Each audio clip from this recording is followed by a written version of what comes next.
السلام علیکم. میرا نام محمد ابو بکر ہے. میں نے اس سے پہلے bachelor of science in accounting and finance کیا اور ابھی میں جامعۃ الرشید کلیۃ الشریعہ سال سوم کا طالب علم ہوں.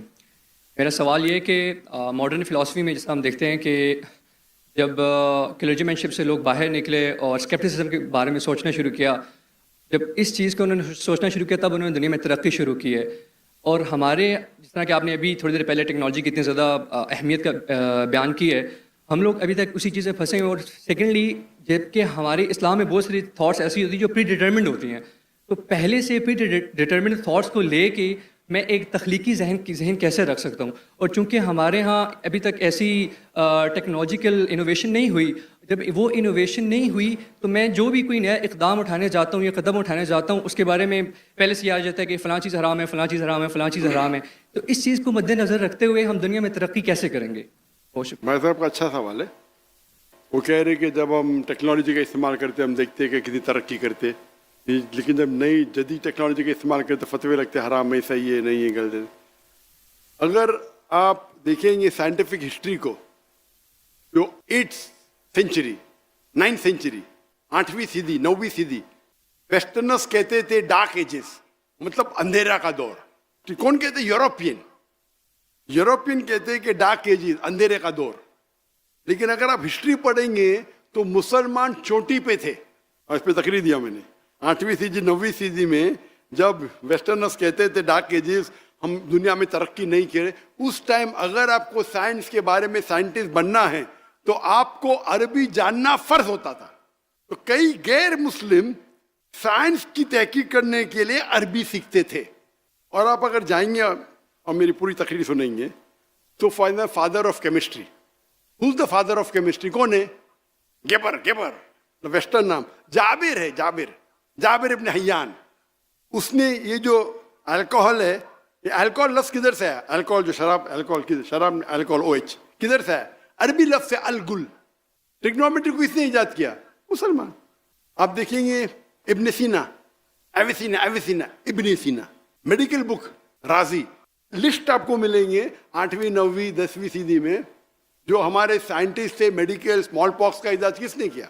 ٹریٹمنٹ کس نے کیا؟ بکس، قانون، ڈاکٹر کے لیے قانون کی 2 والیوم جو تھے وہ آپ کو پڑھنا ہی چاہیے ڈاکٹر بننے کے لیے. لیکن ابھی کیا ہو گیا؟ ہم ترقی نہیں کرے. کیوں؟ پہلے ہم قرآن اور حدیث کے قریب تھے.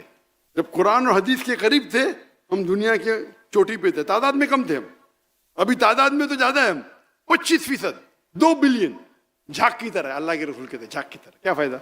لوگ جھپٹنے کے لیے ٹھہرے. کیونکہ ہم قرآن اور حدیث کو دور جائیں، جتنا دور جائیں گے اتنا ہم دنیا میں بھی نیچے جائیں گے.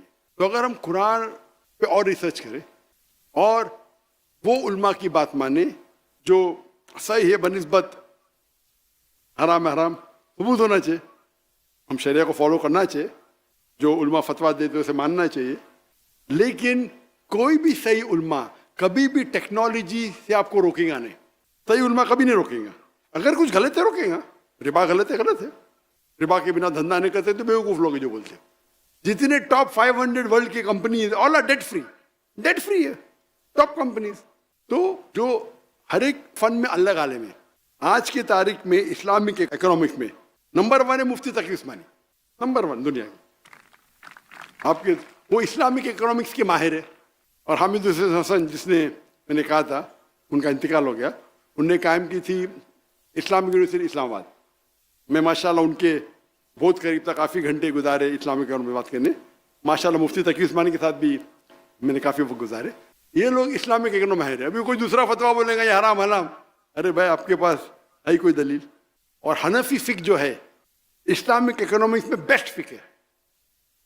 جو حنفی علماء نے جو کیے تحقیق ان اسلامک اکنامکس، اس لیے مفتی تقی عثمانی کی عزت سب جگہ ہے دنیا میں. ایون سعودی جائیں گے تو عزت ہے. یہ سچ ہے بھائی، میں کبھی ڈرتا نہیں سچ بات کر رہا. کیوں میں ان کو پریس کیا؟ چاروں ائمہ کی عزت کرتا ہوں میں. تو ہمیں یہ دیکھنا چاہیے. لیکن ایک بات میں کہوں کہ نہیں ہوں کہ پاکستان میں اور اسلامک ہونا چاہیے. مفتی تقی عثمانی صاحب ہے ادھر، لیکن ملیشیا میں ابھی ملیشیا کمپٹیشن نہیں ہو رہا نہیں تو آپ بولے واپس سے ویڈیو وائرل ہو جائے گا. نہیں، لیکن ملیشیا پاکستان کا کوئی اعتراض نہیں لے گا. انڈیا پاکستان میں اعتراض ہوتا ہے تو ملیشیا کا بول سکتا ہوں نا مفتی صاحب. ملیشیا میں جو پریکٹیکل اسلامک بینکنگ ہے بہت اچھی ہے. وہاں نمبر 2 शेख दाऊद बकर, वो नंबर 2 आते, वो मलेशिया में। लेकिन प्रैक्टिकली इस्लामिक बैंकिंग जो मलेशिया में वो और आम है। यहाँ मैं पूछ रहा था, कौन कह रहा था 23%, कौन इस्लामिक बैंकर कह रहा था कि 23%, वो भी अच्छी बात है, 23% of the banking is Islamic banking. Malaysia में और ज़्यादा तादाद है, हालांकि मलेशिया में 63% मुसलमान है, तो वहाँ कम होना चाहिए ना। वहाँ गैर मुस्लिम भी इस्लामिक बैंकिंग करते, तो यहाँ मुसलमान 95-97% मुस्लिम है पाकिस्तान में। तो यहाँ क्यों? उल्मा आपके पास है, टेक्नोलॉजी है इस्लामिक बैंकिंग की, तो क्यों? तो खाना का गड़बड़ है ना।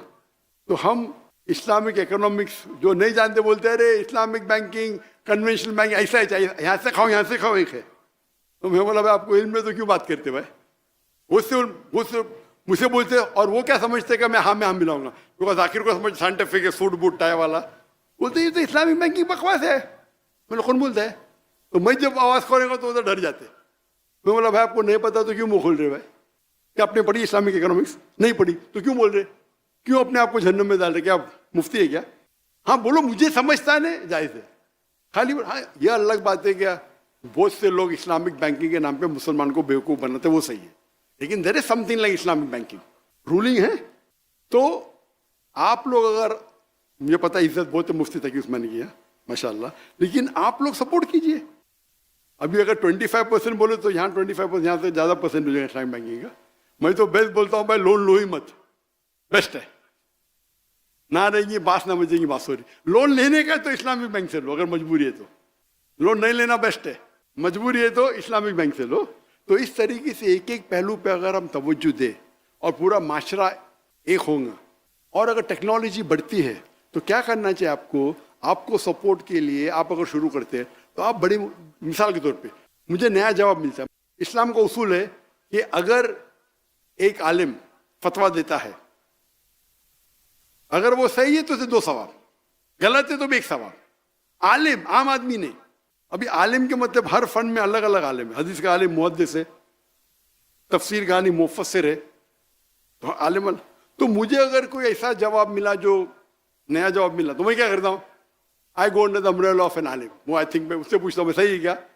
हाँ सही। तो मुझे एक सर्टिफिकेट मिल गया, टिक। सर्टिफिकेट देते नहीं, मतलब मैं पूछा हूँ 2-3 आलिम से जो मेरे नजदीक खाई है, तो मैं जवाब देने लगता हूँ। तो मैं कोई भी, हाँ मैं क्या कर सकता हूँ, एक आलिम का जवाब ले सकता हूँ, लॉजिकल दिखाऊं, वो ठीक है। वो दाई का काम क्या है? आलिम से सीखे, उसे पैलेटेबल हजम कराए आम पब्लिक को। इस्लामिक बैंकिंग के अगर आलिम लोग जो मशहूर है, जिसको फैजल अवार्ड मिला है, मैं उनको जानता हूँ, इंडियन है, दो इंडियन को फैजल अवार्ड मिला है, King Faisal award for Islamic banking. एक है छापरा, उमर छापरा, और एक इंडिया के आई थिंक शेख निजामुद्दीन। वो जब मेरे तकरीर सुने इस्लामिक बैंकिंग के, doctor Zakir you are so strict, उनको फैसल अवार्ड मिला, मुझे नहीं मिला, उसके मुझे अलग मिला सऊद ऑफ इस्लाम। तो मैंने लेक्चर दिया, भाई सही है क्या? बोलते यू आर टू स्ट्रिक्ट। मैंने ये नहीं पूछा मैं स्ट्रिक्ट क्यों हूं, मैंने ये पूछा क्या मैंने सही है क्या? तो बोलता है भाई you are logical, you are true, but you are too strict. मेरा सवाल है कि मैंने लेक्चर दिया हूं इस्लामिक बैंकिंग पे, बराबर, इसमें कुछ गलतियां क्या? बोलो। बोलते आप बहुत स्ट्रिक्ट है। मैं स्ट्रिक्ट होना गलत बात है, मैं तो कहता हूं मैं फंडामेंटलिस्ट हूं ना, मैं फंडामेंटल को पूरे जी जान से फॉलो करता हूं। तो अगर आप उस फन के आलिम नहीं हैं तो आपका फर्ज होता है कि आप आलिम से पूछो। तो आपको टेक्नोलॉजी पे जाने का है तो ऐसे आलिम से पूछो जो लोग उनकी इज्जत करते, उनसे बात करो, उनको फतवा जाहिर करने दो, क्या अलाउड इज सेफ, हाँ कि नहीं? तो ये बोलना कि सारे उलमा आपको टेक्नोलॉजी रोकते हैं, ये बिल्कुल गलत है। आप किधर हिंदुस्तान में जाओ, पाकिस्तान में जाओ, माशाल्लाह अच्छे उलमा आपके पास है, सऊदी में जाओ, कुछ नहीं परहेज करके बोले करो लेकिन मुझसे फतवा मत लो, ये भी हिकमत है।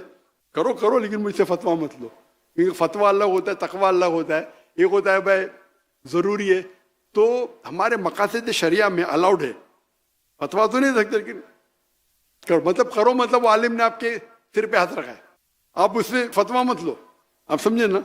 तो कुछ ऐसे पेचीदा सवाल होते हैं दावती मैदान में, तो आपको ज़रूरी है कि जो उस फन का माहिर है, लाइक मेडिकल कुछ किया तो ऐसे आलिम से पूछो जो मेडिकल डॉक्टर भी है और शरिया भी जानता है, आप समझे?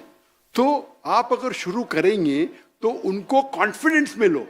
हो सकता है वो आपको 2-3 राय बोलेंगे, उसकी बात मान लो, मे बी आपका 100% 80% तो काम हो जाएगा ना।